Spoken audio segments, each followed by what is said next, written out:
मच्छर का खून लग जाए तो नमाज हो जाती है। हज़रत अब्दुल्ला इब्न उमर हज़रत उमर के साहिबजादे हैं, ये मेरे सामने तिरमिज़ी शरीफ पढ़ी है। तो उनसे किसी बंदे ने मसला पूछा, कूफे का रहने वाला था वो शख्स, कहने लगा हज़रत जी ये मक्खी का खून लग जाए कपड़ों को तो नमाज हो जाती है, या मच्छर का खून लग जाए तो नमाज हो जाती है।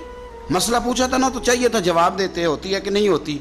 हज़रत अब्दुल्ला इब्न उमर के चेहरे पे जलाल आया, फरमाने लगे तुमने मुस्तफ़ा का नवासा शहीद कर दिया है, अब मक्खियों के खून का मसला पूछते हो।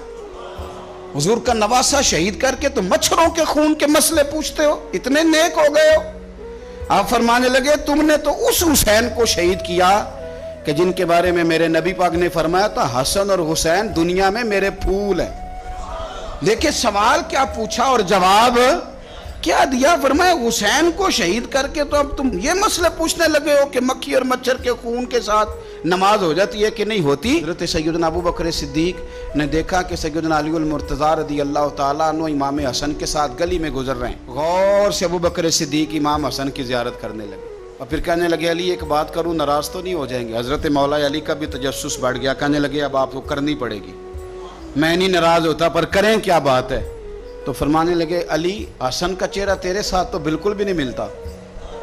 हज़रत अली ने गौर से देखा तो फरमाने लगे हसन तो सारे का सारा मदीने वाले महबूब के साथ शबाहत रखता है, सारा ही हुजूर के साथ मिलता है, सारा ही चेहरा, आंखें भी हुजूर पे, नाक भी हुजूर पे, इनके लबहाए मुबारका भी, सारा ही हसन मेरे नबी पाक के साथ मिलता है। और ये तो अबू बकर की बात है ना। हज़रत उमर फारूक रज़ी अल्लाह ताला अन्हु ने ना जब बदर वालों को तोहफे देने शुरू किए ना तो शाह वलीउल्लाह साहब लिखते हैं कि उनकी खिदमतें ज़्यादा थी ना, जो बदर से जंग करते आ रहे थे तो सबको हज़ार हज़ार दिए, अपना बेटा भी शामिल था, उन्हें भी 1000 दिनार दिया। पर इमाम हसन हुसैन आए तो 2-2 हज़ार दिनार दिए, 2-2 हज़ार दिनार, 2-2। अपनी अकीदत को कभी कच्चा ना होने देना।